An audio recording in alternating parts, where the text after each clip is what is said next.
Elliklik siyemiz bunda vatandaş. Birinci İsa'ga 2019 yıl 5. ayının 24. günü Heptiki cüme. Endiki mavzumunda. Amerika Cumhur söhbetini kayıtı başlamakta oldu. Prezident Trump bilen Xi Jinping'in 20 devlet başlıkları yığınında görüşü bu mühim bir halka. Mavzuda haber 5. ayının 23. günü Amerika avazından Xitay programı ilan kılındı. Haber bundan başladı. Cumhur hükümeti nimişkin boşap gitti, nimedi yol koydu, şunun için ya da söhbette kandak devamlaştırış gerek oldu. Fakat Prezident Trump ile Reis Xi Jinping Japonya'da, Osaka'da görüşü bu meselede en mühim bir halka. Mavzu şu. Bak haber bundan başladı. Çünkü Amerika söhbeti katmanlık düşüp kalgan bir peytte. İki devlet rehberleri kaytı söhbet başlaştı. Halayda kaldıklarını bildirişti. Diken okşaşla iki taraf hazır katmanlıkını keltürüp çıkargan sebeplerini birbirine ihtirişti. 6. ayının ahırda 20 devlet grubu başlıkları yığınıdı. İki devlet başlıkları yığınıdan görüşü belki söhbette kaytı başlaştı. Mühim halksı. Amerika'nın Maliye Ministeri bunun için haftanın 3. günü yani 22. günü Amerika Koşmuş Ştatları Devlet Meclisi Avam Palatası Pulu Muamele Mülazimet Komitesi'de guahlıktan ötkenli mındak görsetti. Növbette Beijing'e berep söhbet başlaydıgan konkret orunlaştırış yok. Ötken bir kıtımla söhbet ahırlaşkan deyken çünkü söhbet vekilliyordu. Kiler kıtımla söhbet Beijing'de ötküzüldü diyen idi.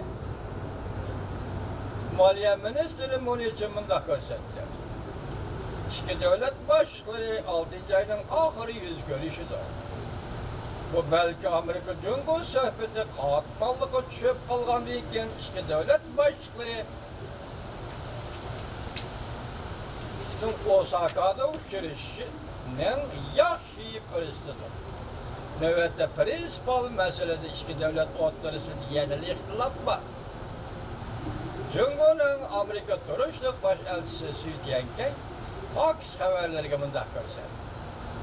Ötken bir yılda Amerika Cumhur otorisindeki soda söhbetini eslep kürlüğün bolsa Amerika bir kıtım emas belki bir neçik kıtım bir gecede akılını özgertip aldı, kelişem, imzalaşkı bulgunculuk. Azı şu yengey söhbetinin tohtap kalışıdaki sebeple Amerika rüştürüyordu. Emeliyetin kimdikeligi bu mesuliyetin bizlerlik sözde bulduk. Bir gün keynige, bir gün aldığa yeni vagan Cumhur tarafı mesuliyet. Ötkenlik siyemizi diyen idik, nemi diyen? Prezident Trump Cumhur'un söhbetini kayta başlaş doğrusundaki teklifi doğrusu da bunda şok deyip cevap verdi deyip söz diyeniydi. Bugünkü liksiyede Muniçin'den, Soda Ministeri Muniçin'den sözüge karaganda söhbetini kayta başlaşka Prezident Trump'ın koşulğanlığını, Amerika Koşmuş Ştatlarının koşulğanlığını sizlerge haber kıldı.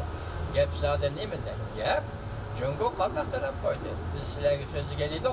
Wang Yi, Taşkı İşler Ministeri Wang Yi, Amerika Koşmuş Ştatlarının devlet iştakatı Mike Pompeo'ya tutun verip yumuşak kalaylı Cumhur çidiyanmadı. Gepten manisi Cumhur çidiyanmadı. Devletimiz ziyan tattı.